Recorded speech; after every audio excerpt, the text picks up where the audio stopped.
할렐루야.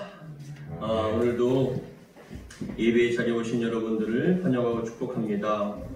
하나님을 사랑하시고 또 은혜를 사모하는 마음으로 드리는 우리의 예배를 하나님께서 기쁘게 받아주시고 드려진 심령 속에 하늘의 은혜와 사랑으로 충만하게 채워주실 줄 믿습니다. 오늘 우리가 읽은 에스겔서는 구약의 선지서입니다. 에스겔서뿐만 아니라 구약의 모든 선지서에는 일정한 패턴이라는 것이 있습니다. 일정한 어떤 방향과 흐름이라는 것이 있는데, 가장 먼저 이 선지서들의 대부분 내용이 어떻게 구성이 되어 있냐면, 가장 먼저 나오는 것이 이스라엘의 타락상, 죄악성에 대해서 그에 대한 하나님의 책망과 그에 대한 심판에 대한 경고를 말씀하십니다. 너희들이 심판과 멸망을 당할 수도 있는데 그러한 원인과 그러한 이유가 무엇인지를 정확하게 말씀해 주십니다. 더 나아가서 그러한 심판과 멸망에 대한 경고 후에 하나님께서는 회개를 촉구하시고 그 다음에 결국은 하나님의 심판과 멸망이 어떻게 임하는가에 대해서 말씀을 하십니다. 하나님의 그 무서운 심판과 멸망을 당한 백성들이 어떤 일을 겪게 되는지에 대해서 말씀하시는데, 그러나 그것으로 끝나는 것이 아니라 마지막에 항상 나타나는 내용이 무엇이냐, 바로 미래에 이루어질 회복입니다. 이스라엘의 회복과 수망에 대해서 항상 말씀을 하시고 선지서는 끝을 맺게 됩니다. 이사야서, 에레미야, 에스겔 모든 선지서들이 이러한 패턴과 이러한 방향으로 계속적으로 말씀을 하시고 계십니다. 오늘 보면 에스겔서 37장에서도 많은 성도님들이 잘 알고 있는 마른 뼈 골짜기, 그에 관한 내용입니다. 오늘 본문의 말씀을 통하여서 마른 뼈와 같은 죽음과 절망의 시대 속에서 우리를 향하신 하나님의 귀한 음성이 들려지기를 주의 이름으로 축복합니다. 먼저 마른 뼈와 같은 상황 속에 나타난 하나님의 말씀과 에스겔의 반응에 대해서 살펴보고자 합니다. 지금 에스겔 37장의 상황은 남유다가 이미 바벨론에 의해서 멸망을 당하고 많은 유대인들이 바벨론 그날 강가에 포로로 끌려간 그러한 상태입니다. 하나님의 영광과 보호하심으로 자신들의 나라는 절대로 망하지 않는다는 그런 확신이 있었던 이스라엘 백성들이 바벨론에 의해서 처참하게 무너지게 되었고, 그리고 더군다나 그 사람들이 바벨론에 머나먼 그날 강가로는 그런 낯선 곳으로 끌려가서 그 속에서 절망하고 슬퍼하며 아파하는 그런 상황에 주어진 말씀인 거예요. 여러분, 이스라엘 백성들이 얼마만큼 큰 상처를 받고 고통을 당하고 있었겠습니까?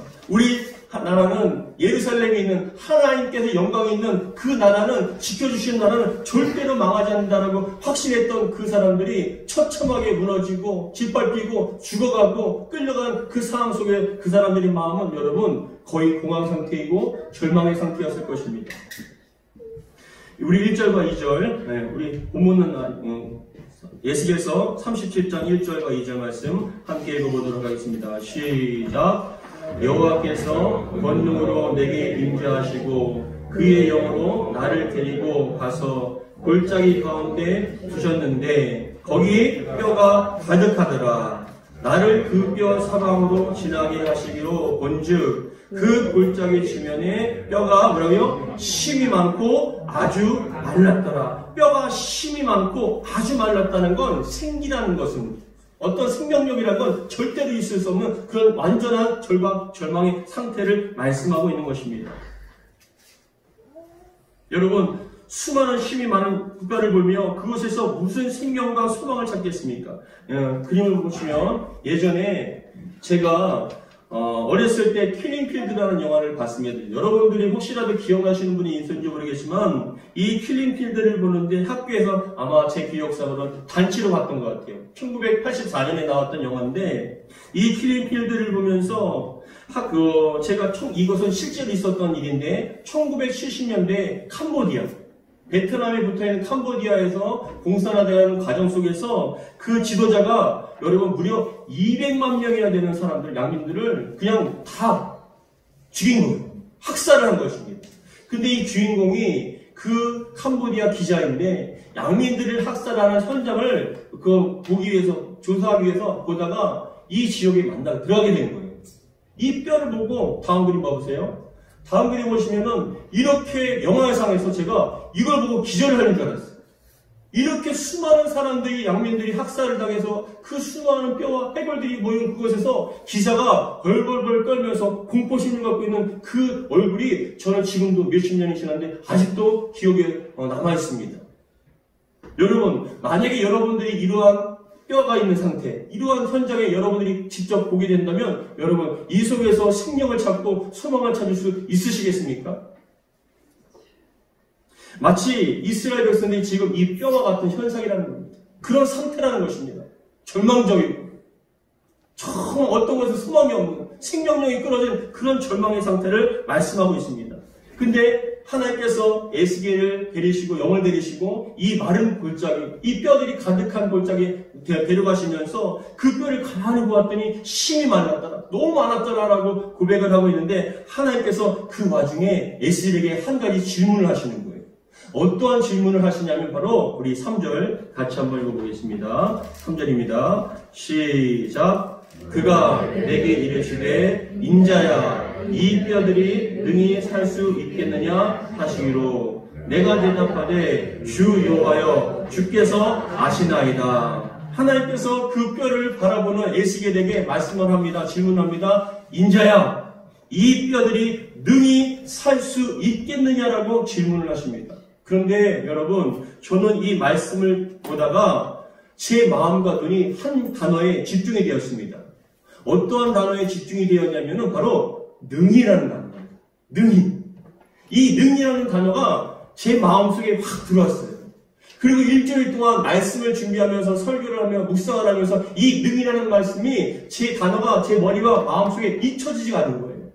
묵상하면 묵상할수록 은혜가 되었습니다. 너무나 큰 은혜가 되었습니다. 왜냐하면 여러분, 이 능이라는 단어가 어떠한 뜻이 있냐면 바로 이 능이라는 부사로서 능력이 있어 쉽게, 능력이 있어서 쉽게라는 단어예요. 여러분 가운데 지금 숨을 쉬는데 힘드신 분 계십니까? 마스크를 껴서 그렇지만, 그렇죠? 마스크를 껴서 그렇지만 일상적으로 마스크를 벗고 일상적으로 생활을 하실 때 여러분 숨 쉬는 게 힘들고 어려운 분 계십니까? 너무나 자연스럽게 무의식적으로 힘들이지 않고 숨을 쉬는 건 여러분 능이야. 아무런 어려움 없이 쉽게. 여러분 이해가 되십니까? 우리 하나님께서 어떠한 일을 하실 때 항상 듣는 단어가 바로 능히 하실 수 있느니라. 할렐루야. 우리 하나님께서는 어려움 없이 충분히 그것을 쉽게 숨쉬는 것처럼 아무런 어려움 없는 것처럼 그렇게 하실 수 있다라는 이 능이라는 단어가 제 마음속에 들어오니까 얼마만큼 은혜가 되고 좋은지 모릅니다. 여러분, 우리 하나님께서는 능하신 분이십니다. 능히 하실 수 있는 줄 믿으시기 바랍니다. 그랬을 때 하나님께서 물어보십니다. 인자야 이 뼈를 보았느냐? 그런데 이 뼈들이 능히 살 수 있겠느냐라고 물어봅니다.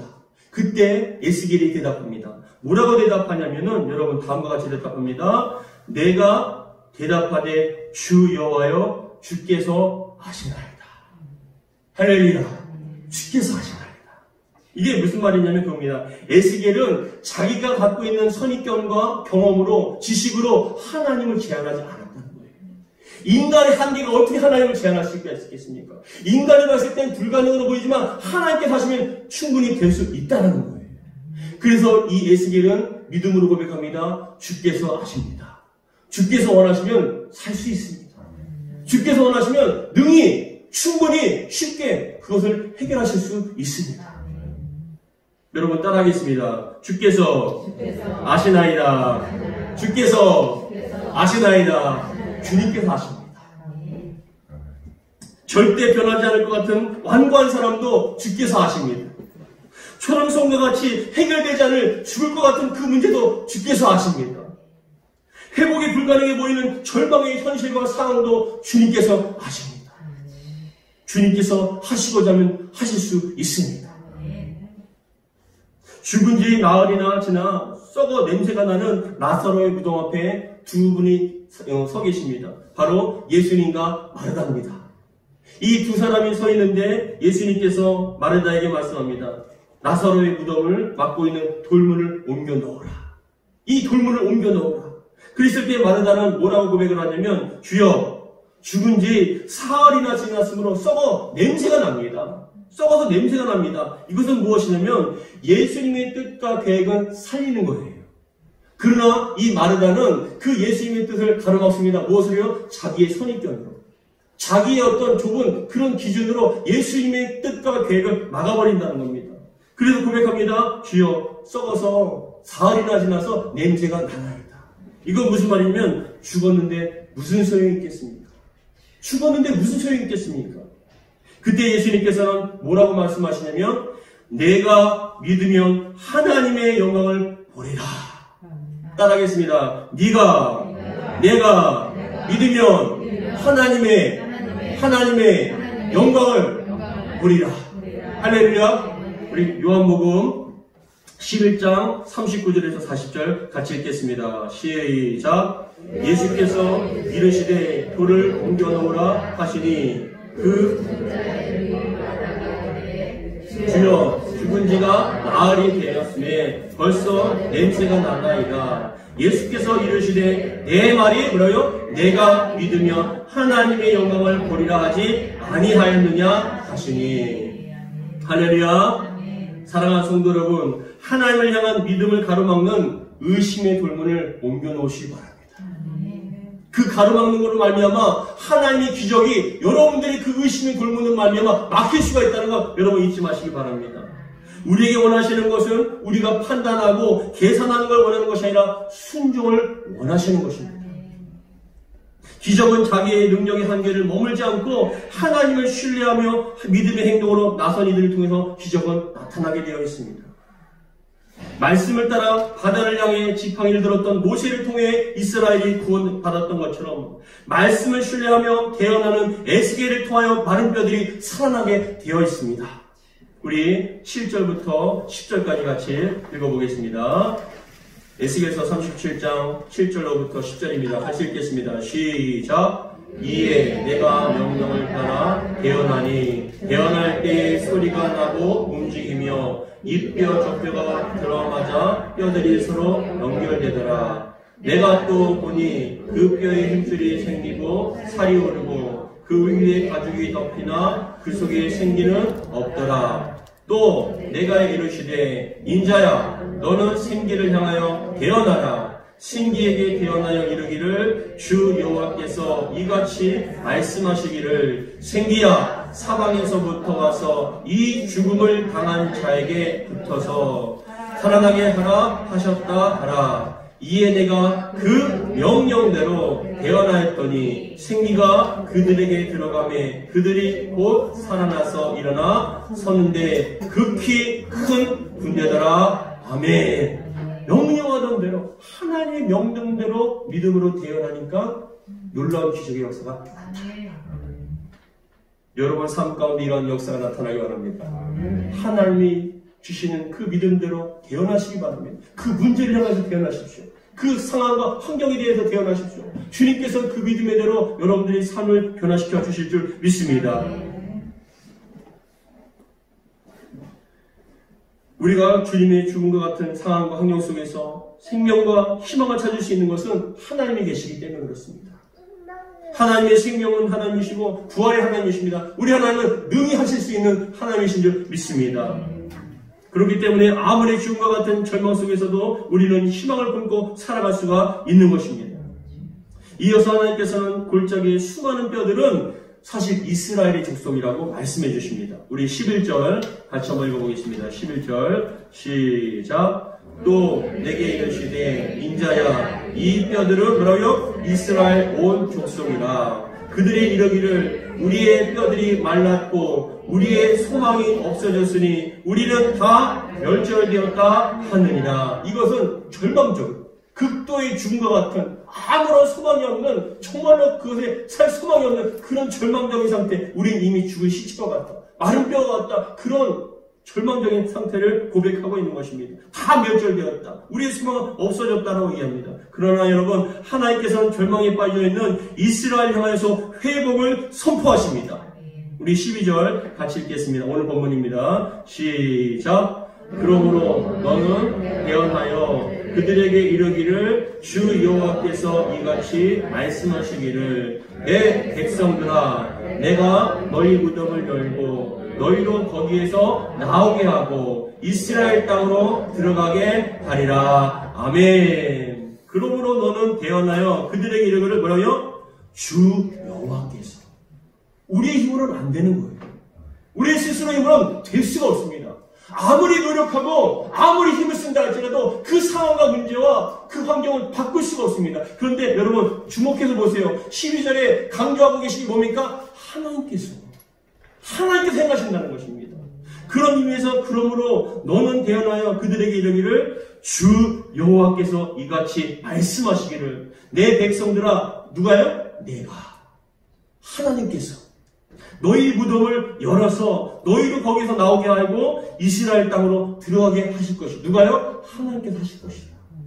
하나님께서 이루실 것이다. 여러분 우리 주님께서 지금 여러분들에게 주시는 말씀인 줄 믿으시기 바랍니다. 그렇다면 하나님께서는 왜 이스라엘 백성들을 바빌론 손에 넘겨주셨을까요? 왜 이스라엘이 바빌론으로 포로로 끌려가서 마치 죽은 자와 같이 마른 뼈와 같이 아무런 소망 없고 절망 가운데 무덤에 갇혀있는 것처럼 어떤 어둠 속에서 정말 끔찍한 그런 죽음의 환경과 상태를 갖다가 왜 경험하게끔 하셨을까요? 여러분들은 그런 경험 혹시 갖고 계시지 않습니까? 우리들에게도 왜 그런 무덤과 같은 절망의 상황을, 죽음과 같은 상황을 왜 허락하셨을까요? 그것은 여러분, 첫째로 하나님이 없는 삶을 살 수가 없다는 걸 깨달으라는 거예요. 하나님 없이는 살 수가 없다. 여러분, 우리가 교만하면 어떻게 됩니까? 우리 스스로 뭔가 할 수 있는 것처럼 느껴진다는 거예요. 내가 열심히 하면, 내가 노력을 하면 뭔가를 다 할 수 있다라고 그렇게 생각할 때 하나님께는 그 고문을 꺾기 위해서 절망의 구덩이로 우리를 내모시는 것입니다. 두 번째, 모든 것의 주인은 하나님이시라는 걸 깨달으라는 겁니다. 여러분, 인생이 마음대로 되십니까? 죽는 것도 사는 것도 자녀도 내 마음대로 안 됩니다. 무엇도 어느 것도 내가 할 수 있는 것처럼 보이지만, 내가 주인인 것처럼 보이지만, 어떤 사는 것도 죽는 것도 어떤 가정도 모든 것도 내가 주인이 아니라 여러분 하나님이 주인이심을 믿으시기 바랍니다. 그러기 위해서 우리의 모든 걸 깨뜨려서 그것에서 깨닫게 하시는 거예요. 아, 내가 주인이 아니었구나. 내가 노력하고 된다는 게 아니구나. 하나님께서 해 주셔야 되는 거예요. 세 번째, 뭘 깨닫기 원하시냐면 하나님의 은혜와 사랑이 얼마나 컸던가, 그 사랑이 얼마나 컸던가를 깨달으라는 겁니다. 여러분, 우리는 그 큰 사랑, 우리 자녀들은요 부모의 사랑을 깨닫지 못할 때가 있습니다. 그러나 그 부모의 사랑이 얼마나 큰지를 여러분 나중에 깨닫게 됩니다. 근데 제가 이 말씀을 묵상하면서 여러분 한 가지 깨달았습니다. 뭘 깨달았냐면, 깨달으면 철이 듭니다. 사람이 철이 든다는 말이 있습니다. 철이 든다는 것은 성숙해진다는 것이죠. 성숙해진다는 것은 여러분 이걸 깨닫는 거예요. 그것에 대한 소중함을 깨닫고 그 깨닫는 사람은 겸손해지고 성숙해집니다. 그래서 하나님께서는 깨닫게 하십니다. 어디에서요? 절망의 무덤 속에서. 다윗이 실패와 죽음의 그 무덤 속에서, 그리고 사울의 왕에게 죽음과 같은 생사의 그 갈림길에 쫓기지 않았다면 신앙의 철이 들지 못했을 것입니다. 요셉이 형들에게 배반을 당해서 노예로 끌려가고 보디발의 아내에 누명을 해서 그 감옥에서 절망적인 시간을 보냈지만, 그 절망적인 시간에서 하나님께 부르짖고 기도했는데 여러분, 그러한 고난의 시간이 없었다면 요셉은 교만했을 겁니다. 다 알고 있고 자기가 다 왕인 것처럼 교만했을 것입니다. 그러나 그 인생의 고난과 실패 속에서 겸손을 깨닫게 되고 하나님의 은혜를 깨닫는 그런 철이 들었다는 것입니다. 여러분, 야곱은 어떻습니까? 야곱 역시 자기가 할 수 있는 것처럼 생각했습니다. 정말 자기가 노력하면 될 수 있다고 생각했습니다. 그러나 한순간에 모든 것들이 다 무너지고 빼앗길 수 있는 절망적인 상황에서 누굴 붙잡았습니까? 하나님 붙잡았어요. 하나님 살려달라고. 하나님께서 저를 축복하시지 않으면 저는 살 수가 없다는 그런 절망과 고난의 시간을 통해서 이 야곱은 철이 들었고 야곱이 이스라엘이 되었던 것입니다. 여러분, 성경에 나오는 아브라함과 모세와 삼손 다 고난과 절망의 시간들, 무덤과 같은 그런 시간들을 통해서 영적으로, 신앙적으로 다 성숙해지고 철이 들었다는 것입니다. 우리들도 신앙이 철이 들게 하기 위해서 너무 잘 되면 교만할까봐 때로는 부닥치게 하시고, 때로는 넘어지게 하시고, 때로는 절망 속에 빠져서 정말 몸부림치게 합니다. 왜요? 하나님밖에 없음을 알기 위해서. 하나님밖에 나를 살릴 수 없다는 것을 깨닫게 하기 위해서 하나님께서는 그런 시간을 통해서 우리에게 철을 비게 하기를 원하신다는 것입니다. 사랑하는 성도 여러분, 깨달으시기 바랍니다. 깨달으면 겸손해집니다. 깨달으면 소중함을 알게 됩니다. 깨달으면 하나님밖에 없습니다. 깨닫는 은혜가 여러분 삶 가운데, 신앙 가운데 임하기를 주의 이름으로 축복합니다. 그래서 13절에 우리 주님께서 뭐라고 말씀하시냐면, 우리 13절 같이 읽어볼까요? 13절 시작. 내 백성들아, 내가 열도들을 열고 너희로 거기에서 나오게 하지. 너희는 뭐라요? 내가 여호와인 줄 알아. 야, 내 백성들아, 내가 너희 무덤을 열고 너희로 거기에서 나오게 한즉 너희는 뭐라요? 내가 여호와인 줄 알아. 무덤이 어디입니까? 바벨론에서 끄집어서 예루살렘으로 돌아가게끔 해주신다는 거예요. 이스라엘로 돌아가게끔 해주신다는 겁니다. 근데 그게 누구예요? 하나님의 은혜라는 거예요. 하나님께 행하셨다는 거예요. 그래서 여러분, 아하! 내 인생의 기회는 하나님이시구나. 아, 나를 살리시는 분은 하나님이시구나. 내가 붙잡아야 할 대상은 하나님이시고, 더 나아가서 우리는 항상 하나님께 감사하는 인생이 되어야겠구나 걸 깨닫는 것이죠. 그것을 통해서 여러분, 신앙의 철이 들었다. 하나님을 알게 되었다라고 생각하는 거예요. 여러분, 그래서 하나님께서 목적이 뭡니까? 하나님을 내가 여호와인 줄을 알게 하기 위해서. 알게 하기 위해서 하나님께서 이러한 시간을 허락하신 것입니다. 그렇다면 여러분, 그러한 절망과 죽음과 그 무덤과 같은 상황 속에서 우리는 어떻게 해야 할까요? 여러분들이 만약에 그러한 상황을 만나고 그런 문제를 만났다면, 그런 무덤과 같은 절망적인 상황 속에 갇혀있다면 여러분들은 어떻게 해야 할까요? 그것은 여러분 첫 번째 따라하겠습니다. 절대로 낙심하거나 포기하지 말아야 합니다. 절망의 상황에서, 무덤과 같은 소망이 없는 마른 뼈와 같은 그런 무덤과 같은 그런 상황에서도 우리 하나님을 믿는 사람들은 어떻게 해요? 절대로 절망하거나 낙심하거나 포기해서는 안 된다는 것입니다. 여러분, 어떤 문제를 만나거나 상황 속에 들어가도 하나님의 신실하심을 믿기 바랍니다. 우리 하나님께는 어떤 하나님? 능히 하시는 하나님. 능하신 하나님. 그렇기 때문에 우리를 언제든지 우리를 이곳에서 끄집어내서 우리의 삶을 바꿔주실 수 있다는 그런 소망, 그런 것을 갖고 있어야 됩니다. 그래서 여러분, 절대로 낙심하지 않길 바랍니다. 절대로 포기하지 않길 바랍니다. 어떤 자녀에 대해서 포기하지 않고 어떤 환경과 문제에 대해서 낙심하지 않길 바랍니다. 하나님은 살아계십니다. 여러분들을 도우실 수 있습니다. 그러나 어떻게 해요? 철이 되기 위해서, 깨닫게 하기 위해서, 하나님에 대한 소중함을 알기 위해서 그 시간을 허락하신 것이 여러분들 절대로 망하거나 여러분들을 무너뜨리게 한 것이 목적이 아님을 믿으시기 바랍니다. 두 번째, 절망과 죽음과 같은 그런 무덤에 같은 그런 상황 속에서, 그런 상태에서 우리는 무엇을 해야 하냐? 두 번째 겁니다. 따라하겠습니다. 철저하게 깨닫고 회개해야 합니다. 회개해야 해요. 좌절하고 포기하지 말아도 그 속에서는 내가 그동안 참 교만했구나. 내가 하나님의 사랑을 몰랐고 은혜를 몰랐구나. 감사를 몰랐구나. 깨달아야 돼. 깨닫고 어떻게 해요? 회개하셔야 돼요. 그러한 어려움 만났을 때 여러분, 혹시라도 여러분 교만하지 않으셨습니까? 하나님의 은혜를 너무 소홀히 여기지 않으셨습니까? 하나님의 이름을 부르지만 정말 하나님을 향한 사랑이 식어지지 않았습니까? 그리고 여러분 삶이 당연한 것처럼 여기지 않았습니까? 아니요, 당연한 건 없습니다. 모두가 다 하나님의 은혜였습니다. 그렇기 때문에 여러분들의 삶, 여러분들의 가정, 여러분들의 인생, 어떠한 문제를 만났을 때 여러분 낙심하지 말되 회개하십시오. 그동안 나의 신앙과 믿음, 조금만 잘 되면 교만하고 조금만 안 되면 원망하고 그런 일들이 반복이진 않았는지, 그리고 마치 내가 하나님보다 위에 계신, 더 나아가서 하나님께 주신 시간과 물질과 그 은혜를 가지고 내가 왕노릇하고 세상에 향해서 나가진 않았는지, 내가 왕노릇하진 않았는지 그것을 철저하게 깨달아야 된다는 것입니다. 그랬을 때 그 시간이 아깝지 않은 거예요.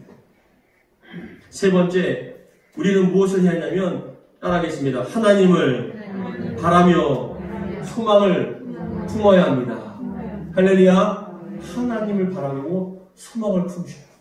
여러분, 소망을 품으시기 바랍니다. 어떻게 해요? 우리 하나님은 능히 충분히 하실 수 있는 하나님이십니다. 우리의 자녀 변화시켜 주실 줄 믿습니다. 이 어려운 문제 극복하게 해주실 줄 믿습니다. 저희 마음을, 눈을 하나님께 소망을 둡니다. 그랬을 때 하나님께서는 여러분 그 무덤의 문을 여시고, 그 모든 것들을 끄집어서 하나님께서 예루살렘으로, 이스라엘로 돌아가게 주신다는 것이에요. 이야, 얼마나 멋지신 하나님이십니까? 근데 여러분, 이 말씀을 묵상하면서 한 가지 느낀 게 있습니다. 무엇을 느꼈냐면 하나님께서 우리를 너무나 사랑하신다는 거예요. 여러분 생각해 보세요.